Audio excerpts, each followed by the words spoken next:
dia a todos. Hoje então nós vamos estudar o capítulo, deixa eu ver aqui o número que eu não recordo, 13, no gabinete do ministro.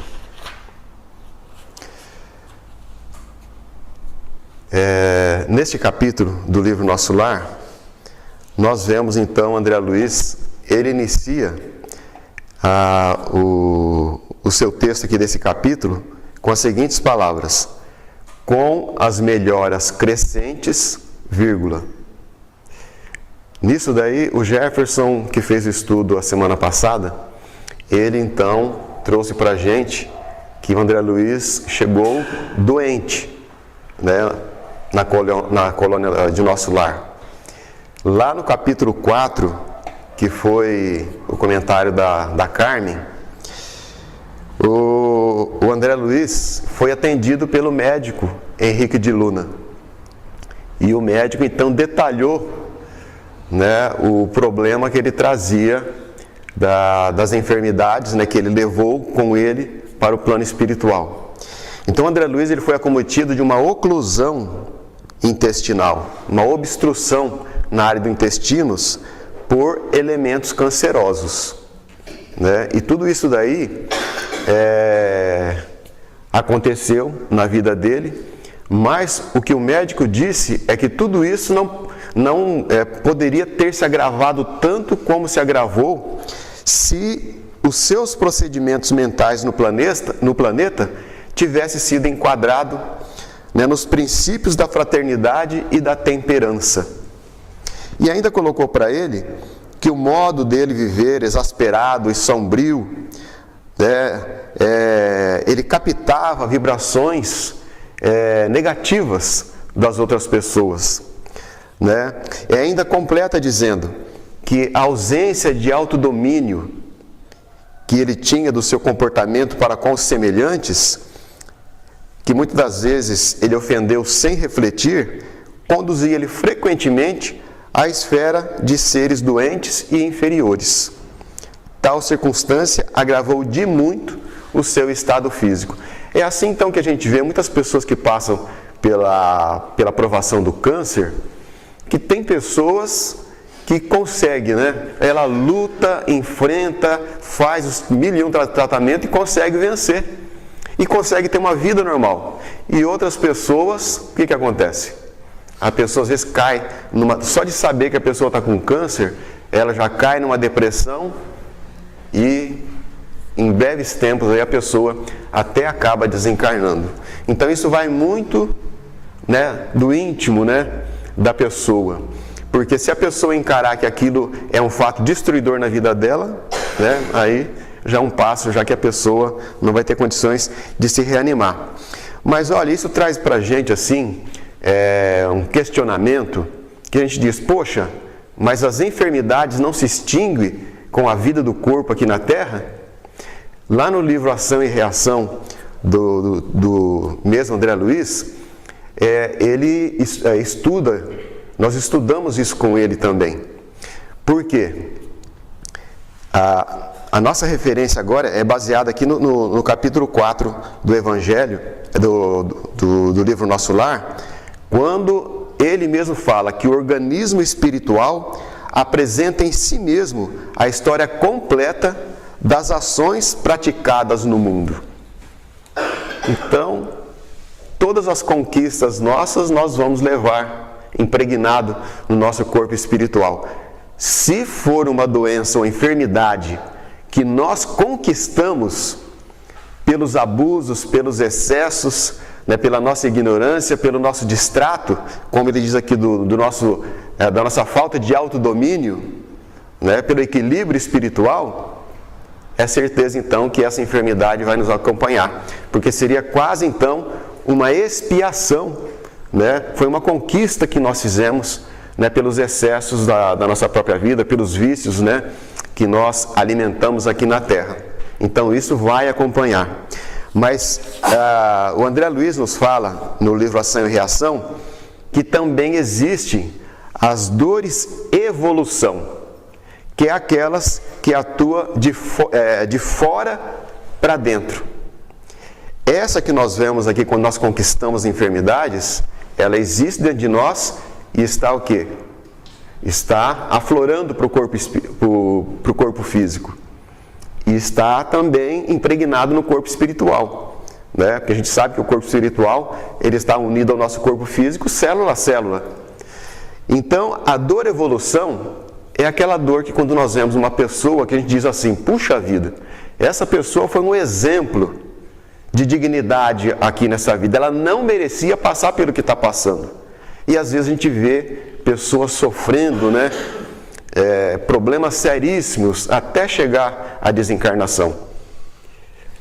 São chamadas as dores evolução, que elas trazem o aprimoramento do ser para que ela possa imprimir um novo rumo e um progresso mais intenso no seu retorno para a vida espiritual. Mas o André Luiz ainda vem dizer que existe um outro aspecto da dor também em nossa vida, que é a chamada dor auxílio.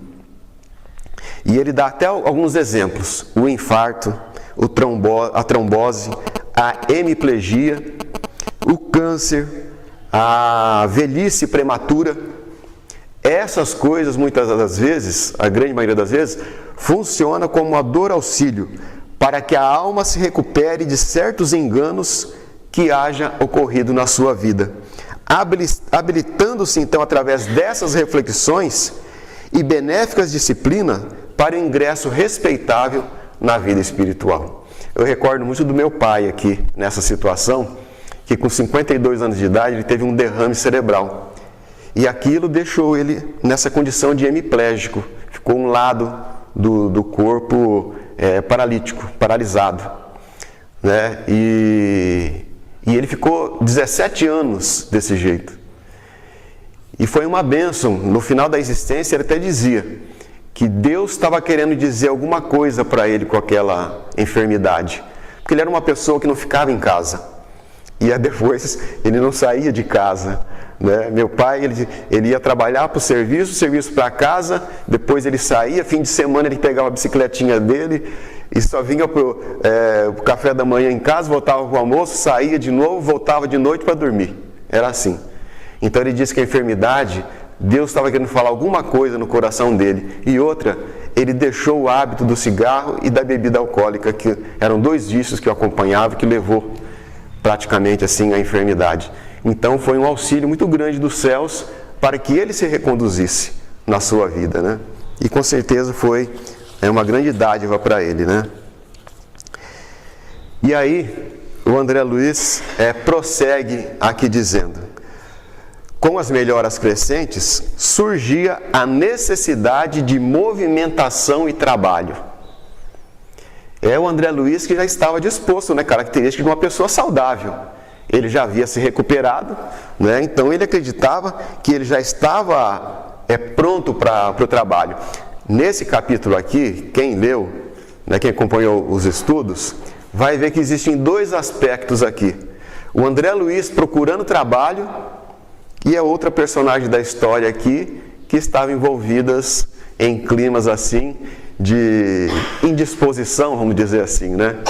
Não estava muito ligada, né, às necessidades do trabalho. Porque, olha, tem uma mensagem do Emmanuel que ele diz assim, diz que o desempregado perguntou ao trabalho: por que você me abandonou? E o trabalho responde para o desempregado: por que você me desprezou? Então, quando a gente despreza alguma coisa na nossa vida, é lógico que isso vai se afastar da nossa presença. Isso a gente vê no aspecto que nós estamos vivendo aqui no nosso país, no Brasil. Essa crise de desemprego que está tendo, essa crise na economia. Alguma coisa Deus está querendo dizer para o povo brasileiro, principalmente com respeito ao trabalho. Essa crise ela não foi a primeira, já existiu outras, né? Então, com certeza, isso é um convite, porque a grande maioria de todos nós não trabalhamos assim com aquela devoção, com aquele respeito ao trabalho. que todo trabalho ele traz dignidade para a pessoa, né? Ele é como que se fosse um encaminhamento da presença de Deus para que a gente possa estar movimentando a esfera de progresso que pertence a Ele. Então toda atividade aqui neste mundo tem que ser tratada com muito respeito, na grande verdade, né? Então eu acredito que esse estado de crise que nós estamos vivendo aí está querendo dizer alguma coisa ao coração de nós, povo brasileiro. Decorrido tanto tempo, esgotado anos de luta, não foi só um dia, né? Olha, anos de luta, volvia o interesse pelos afazeres que enchem o dia útil de todo homem normal no mundo. Vocês sabem que eu aprendi uma coisa, que às vezes quando eu vejo alguém se referir à preguiça, dizendo, nossa, mas eu estou com uma preguiça hoje, eu sempre digo para a pessoa assim, olha, vamos melhorar esse vocabulário, vamos falar indisposição, sabe? Porque preguiça é doença da alma. Preguiça é uma coisa que nós deveríamos tirar do nosso vocabulário. Muda, fala que é indisposição, porque indisposição é passageira e preguiça não, preguiça está impregnado na alma, aquilo faz parte da conduta da pessoa. Então é melhor que a gente, né? Assim que o Chico diz, não é? Nunca ninguém conseguiu medir onde começa o descanso e onde termina o descanso e onde começa a preguiça, né? Isso daí nós temos que medir realmente, porque descansar todos nós precisamos, mas a preguiça já é um prejuízo muito grande do ponto de vista espiritual. Incontestável, prossegue André Luiz, que havia perdido excelentes oportunidades na terra. Muitas falhas me assinalavam o caminho. Agora, porém, recordava os 15 anos de clínica, sentindo vazio no coração. Eu me aposentei, mas eu também começo a olhar a minha atividade profissional, e acho que eu já sempre até comentei com vocês aqui, que eu também tive esse problema quando eu me referi aqui, fiquei sabendo também dessa experiência de André Luiz. Porque na minha atividade profissional também, ela exigia um desprendimento que eu ainda não tinha. E eu fico imaginando os médicos também, né? Não tem hora, não tem dia, não tem feriado, às vezes não tem nem férias, né? Então o médico ele é muito exigido realmente, com certeza. E acredito que todas as profissões exigem de nós alguma coisa, um desprendimento, uma renúncia, e todas elas são importantes e fazem parte da nossa edificação espiritual.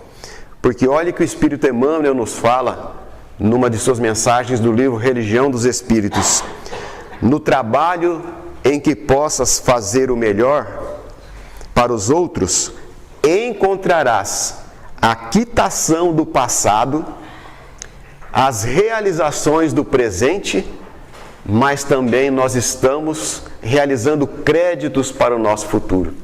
Aí, meus irmãos, na nossa atividade profissional, nós podemos então tirar um parâmetro. O que é que eu estou fazendo na minha atividade profissional? Seja uma dona de casa ou não, né? Ou seja uma atividade fora do lar.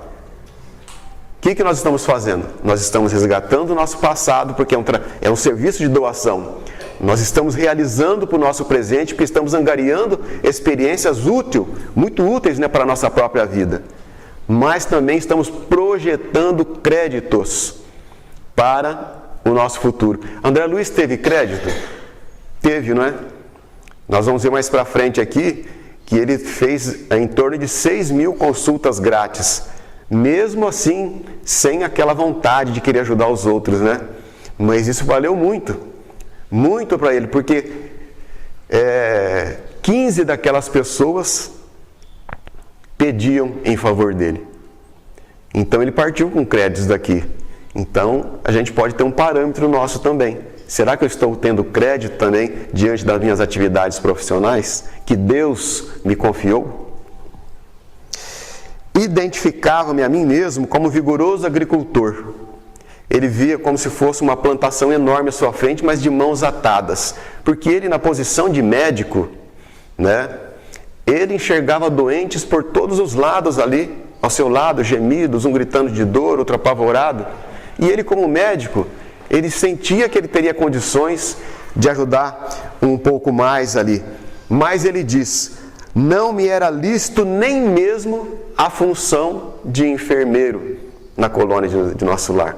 Porque era muito diferente o tratamento exercido pelas enfermidades no mundo espiritual do que ele viveu, né, aqui na terra. E ainda ele diz: claro que não me faltava desejo, mas faltava o quê? Condições íntimas, né? Porque, olha, minha posição ali, contudo, era assaz humilde para me atrever. Então ele via que tudo era muito diferente, né? Os médicos espirituais eram detentores de técnicas diferentes aqui da Terra. Ele diz que aqui no planeta, né, a intervenção dos médicos começava o quê? No conhecimento dos livros estudados e também nos títulos por eles conquistados. Mas lá, a medicina começava no coração, no sentimento das pessoas, exteriorizando-os em amor e cuidado fraternal. Então, a gente, quando chega no consultório de um médico, né, que ele olha pra gente assim e fala: o que você tem? A gente fala e ele já passa a receita e fala: tó. Né, isso com certeza vai ter que mudar. Isso está muito longe, né, dessa medicina que com certeza um dia baixará aqui para a Terra também em nosso meio. Porque o mesmo André Luiz, num dos seus livros, ele diz o seguinte, que os médicos um dia vão ter que entender que o doente, ele é um todo, físico e espiritual. É o espiritual influenciando no físico. Eu me recordo muito de uma mensagem que já foi distribuída para nós aqui, a cura própria de Emmanuel, que ele diz que se nós não conduzirmos o barco do nosso organismo para o bem, se nós não transformarmos pensamentos, sensações, a utilização dos remédios humanos não vai passar de inutilidade na nossa própria vida. Porque a cura dos nossos males é íntima, né? É o espírito, são as condições do próprio espírito influenciando a matéria. O nosso corpo, ele é apenas um instrumento, e o instrumento por si só não vai causar, né, nenhum desconforto para si mesmo. São os reflexos da alma que recaem sobre o próprio corpo. É assim que Emmanuel também nos afirma que a medicina do futuro haverá de ser eminentemente espiritual. Com certeza, para os nossos dias, pelo que nós vemos hoje, né, ainda vai demorar muito ainda essa etapa. Mas um dia, com certeza, nós vamos estar nessa condição. E então, nesse desconforto que André Luiz estava, ele procurou a presença de Lísias para ter algum conselho. E Lísias disse o que para ele? Para que ele se informasse com o ministro Clarencio, que com certeza Clarencio poderia trazer as orientações que ele precisava. E ele então marcou uma audiência com o ministro Clarencio, né? E ele diz que quando ele chegou para o dia marcado para sua consulta, o ministro já tinha chegado muito tempo antes deles mesmos. Procurou então atender os seus assuntos mais importantes e depois veio para atender as pessoas ali que necessitavam de alguma orientação. Terminado então o serviço urgente, o Clarencio começou a chamar. E ele notou que o Clarencio usava uma psicologia diferente. Atendia de 2 pessoas de cada vez. Por quê? Porque a experiência de um ia servir também para o outro. Às vezes, quando nós temos algum problema, né, e que nós queremos confiar alguém, o que a gente fala? Não conta nada para ninguém, hein? Porque às vezes a experiência de uma pessoa é tão útil para outra, né? Mas a gente tem essa coisa ainda, né, de não querer expor os nossos problemas, as nossas dificuldades, porque isso vai causar, né, alguma coisa para a nossa imagem pessoal, alguma coisa assim. Mas acredito que o sistema lá é diferente usado. E o André Luiz, ele relata que ele foi atendido junto com a mãe angustiada. E ela foi atendida primeiro. E ela então, se dirigindo ao Clarencio, ela pedia a intercessão, os bons ofícios a favor de 2 filhos que ela tinha aqui na terra. E ela dizia: já não tolero tantas saudades.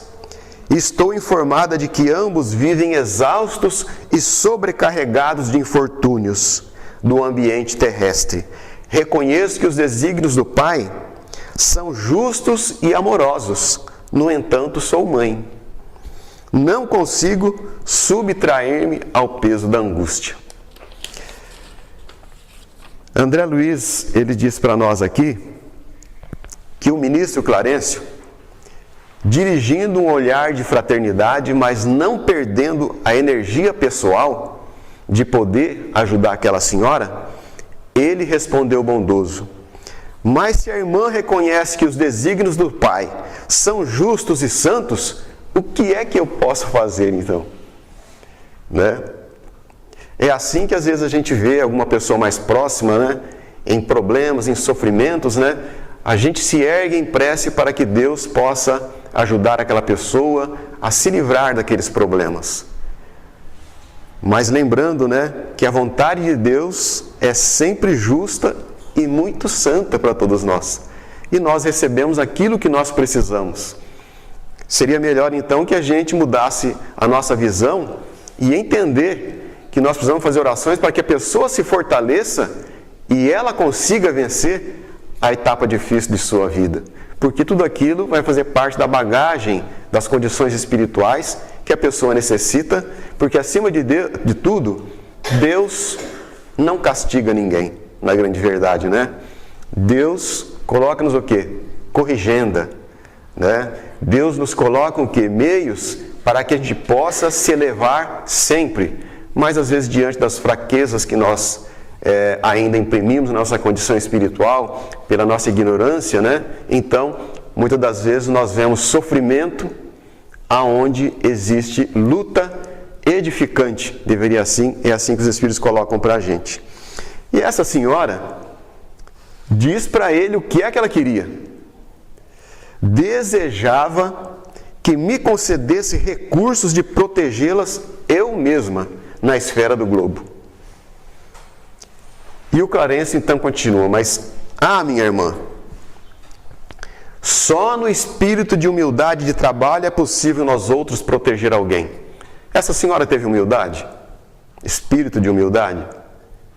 Porque se ela tivesse espírito de humildade, eu penso que ela chegaria no ministro e ia dizer e perguntar, qual seria a solicitação que ele teria para ajudar a resolver aquele problema. Não ela dizer o que ela queria, na posição dela.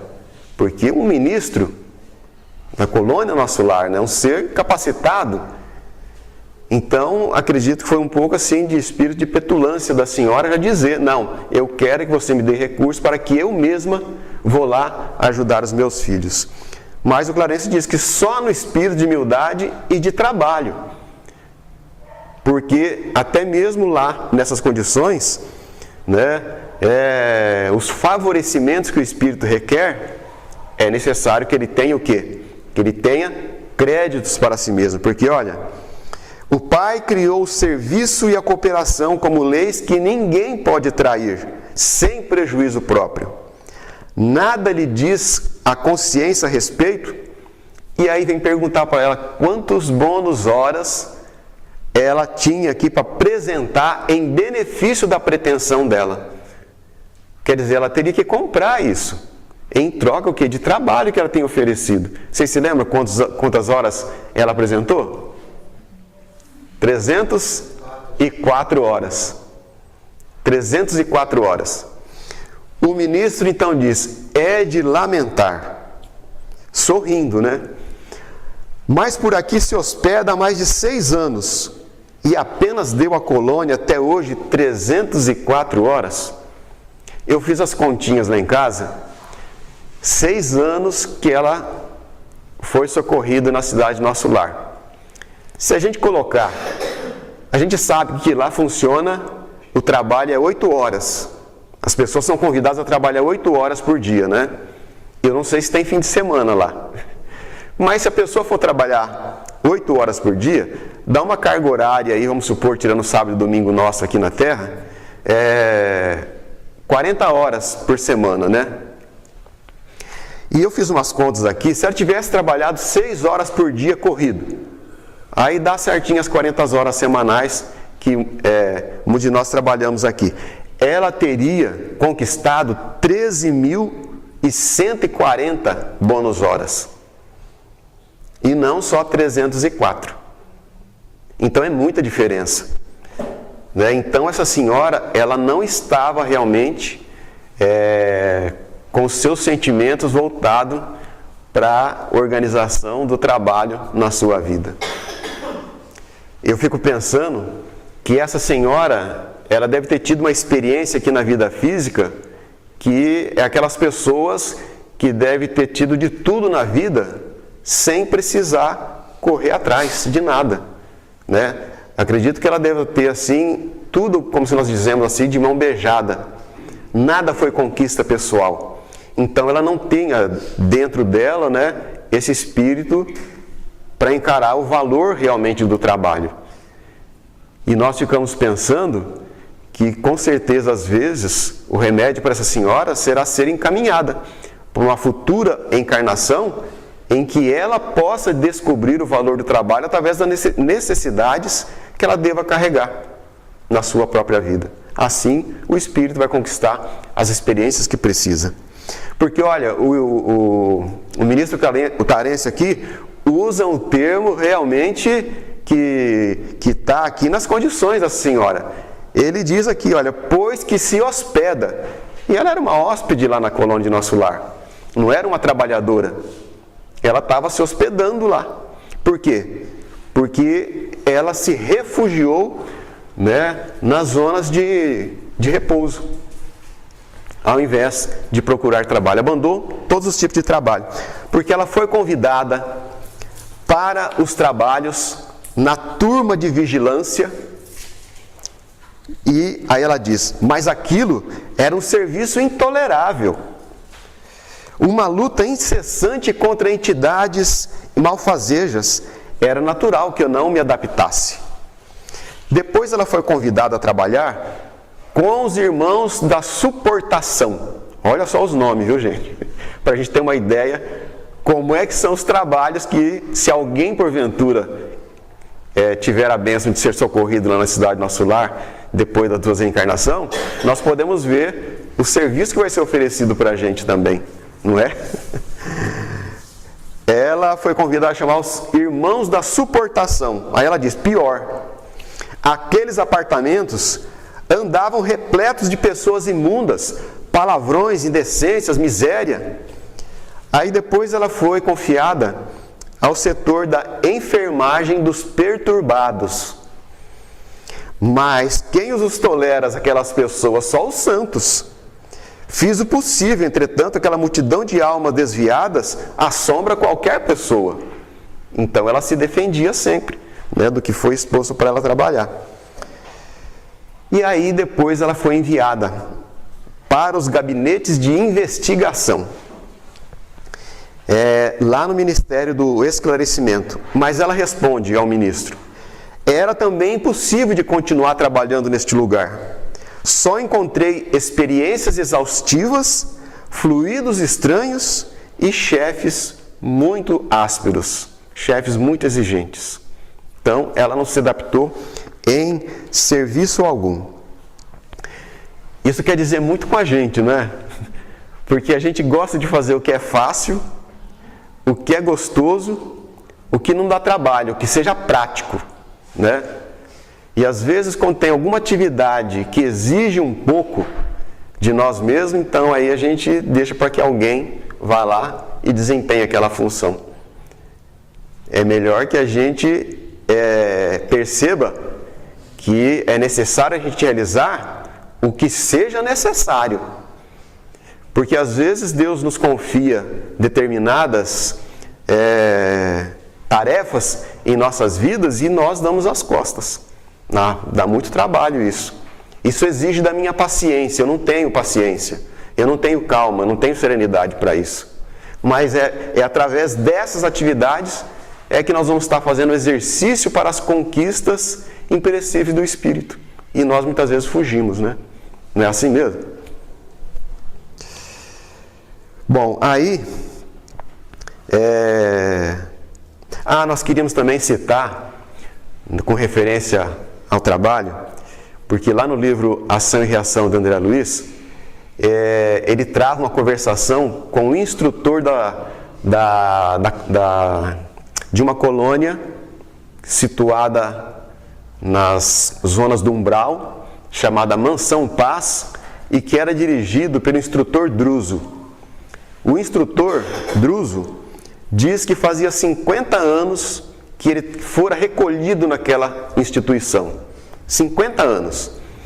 Ele começou lá trabalhando como padioleiro, depois ele foi passado para as atividades de auxiliar de limpeza, depois ele passou para as atividades de enfermagem, depois ele passou para as atividades de professor, depois ele passou a ser magnetizador e depois entregar a instituição para a sua direção. E fazia 50 anos que ele havia sido recolhido ali. Então, a gente vê que as atividades são ásperas mesmo, né? É assim que o André Luiz, lá no livro Sinal Verde, ele diz para nós que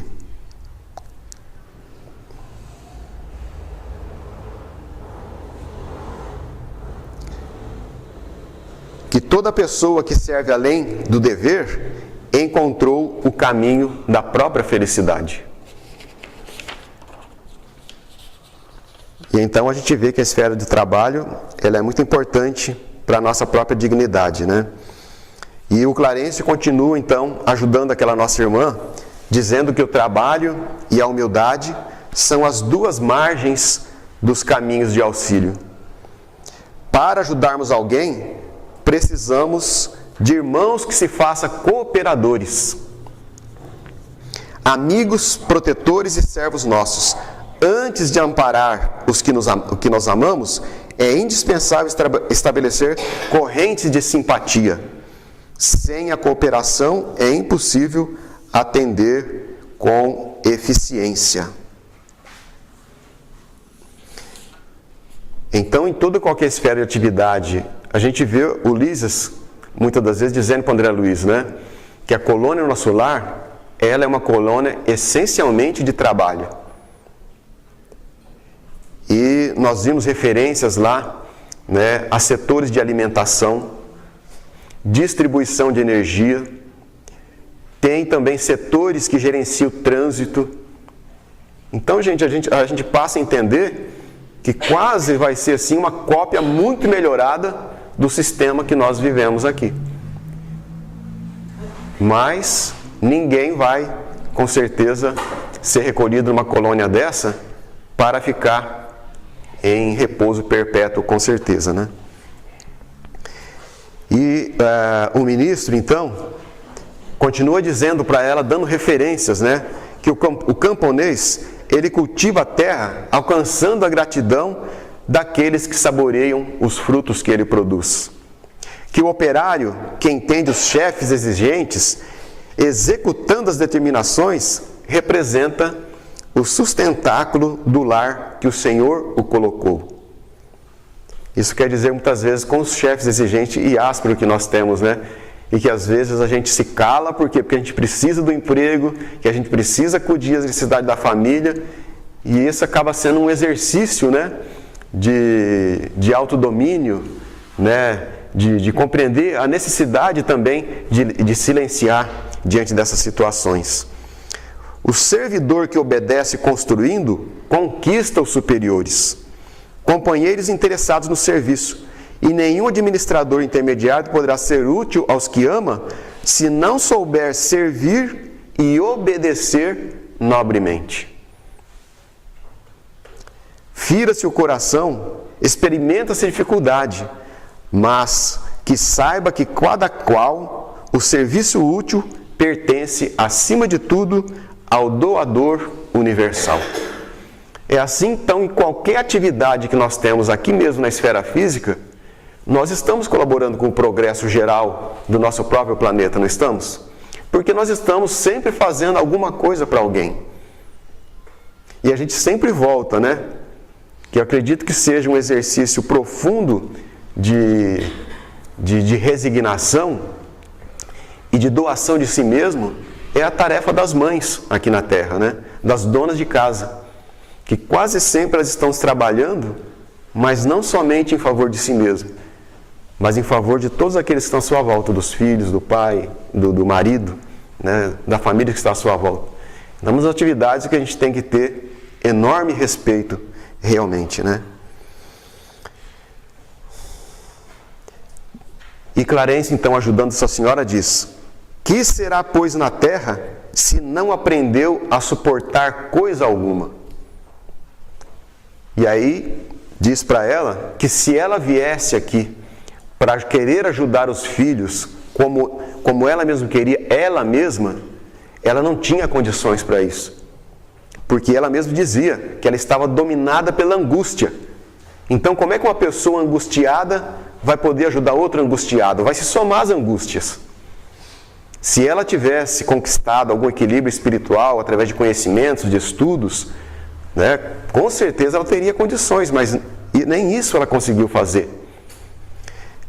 Então ele diz que ela, se viria aqui naquela condição, ela viria na posição de uma mãe paralítica, que não ia conseguir realmente ajudar os filhos, né? Para que qualquer um de nós alcance a alegria de auxiliar os amados, faça necessária a interferência de muitos a quem tenhamos ajudados por nossa vez. Os que não cooperam não recebem cooperação. Isto é da lei. Então, ela teria que acordar realmente para essa realidade. E se minha irmã nada acumulou de seu para dar, é justo que procure a contribuição amorosa dos outros. Mas como receber a colaboração imprescindível dos outros, se nem mesmo a simpatia ela conseguiu semear em torno das pessoas ali? É assim que às vezes nós vemos pessoas no mundo espiritual que não têm nenhum crédito para si mesmo, para promover às vezes a bênção de uma reencarnação aqui na Terra. O que acontece? São pessoas amigas, pessoas a quem essas criaturas foram simpáticas aqui na Terra e que emprestam a elas, né, o favor de contribuir para que elas tenham o benefício de uma reencarnação aqui na Terra. É o que nós vimos, é o que a gente costuma dizer, que é uma reencarnação que a pessoa ela não conquistou por si mesma, mas foi por interferência de algum ser amado por ela, não é?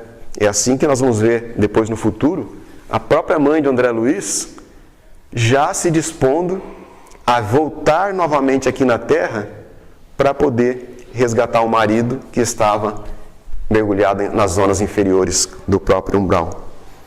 E assim terminou a conversação do ministro Clarence com aquela senhora. O que ele diz para ela? Volte aos campos de repouso, onde se abrigou ultimamente, e reflita. Examinaremos depois o assunto com mais detida atenção. E o André Luiz, percebendo, né, a atitude franca do ministro Clarencio, o ministro diz para ele: aproxima-se, meu amigo. E ele diz: levantei-me hesitante, porque ele pensou: meu Deus, o que é que vai me esperar agora? Então, a semana que vem, a Leonor continua para a gente. Que Deus nos abençoe, hoje e sempre.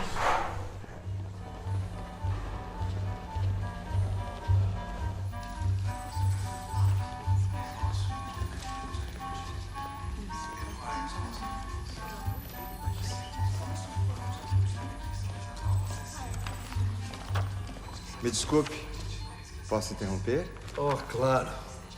De toda forma, eu preciso pesquisar muito mais. Prazer, Emanuel. Prazer, André Luiz. Amigo, queria saber como posso mandar uma mensagem para a minha família. Dizer que estou aqui, que penso neles. Na verdade, são tantas coisas que eu não sei por onde começar. Você começa aqui mesmo. Já lhe falaram como funciona aqui o nosso Ministério da Comunicação. Você escolhe a tecnologia, as do futuro e as mais antigas. As mais antigas, que eu conheço. Por favor. Amanda, o senhor acha que ela vai ficar menos triste com isso? Eu sei que ela tá sofrendo muito depois que eu vim embora. Oh, Jonas, a sua mãe não vai mais sofrer. Depois de saber que você está muito bem, com tantos detalhes que você conta aqui. Como é que a gente faz agora? Agora você aguarda. Quando tiver permissão para ditar, eu lhe aviso.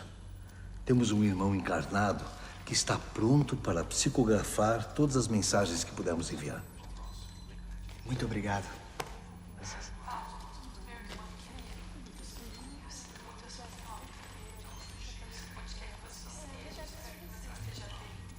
André, difícil começar a escrever? Verdade. É sempre assim. Você pode procurar o irmão Genésio no Ministério do Auxílio. Lá você vai encontrar o que procura.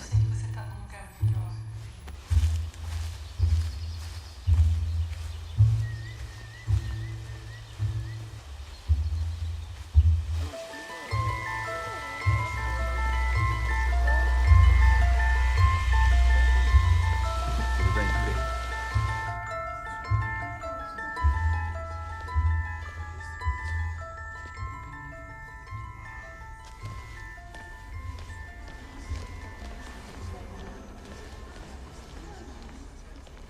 Luiz, com licença, posso ter um particular? Perdão pelo nosso irmão. Depois dele, certamente lhe prestarei o auxílio necessário. Mas meu assunto é rápido. O deles também.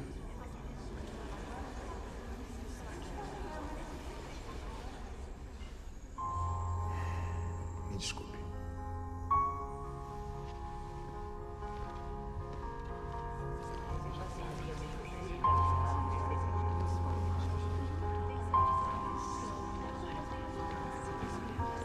Com licença.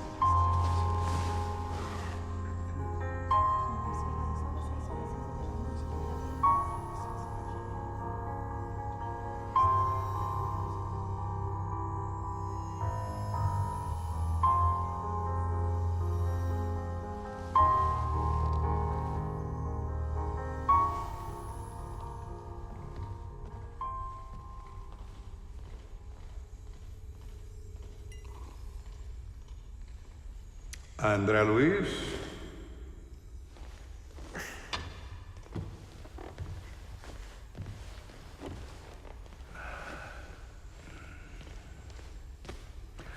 O atendimento é aos pares. Obrigada, ministro. Muito obrigada. As damas primeiro. O que eu posso fazer pela senhora? Ministro Genésio, preciso ver meus filhos na Terra. Pobrezinhos, eles estão sofrendo muito com a minha partida. Apesar dos laços de família não se romperem com a separação temporária da morte, trata-se de um pedido justo. Quantos bônus horas a senhora apresenta para merecer o pedido? Trabalho assim? Nenhum.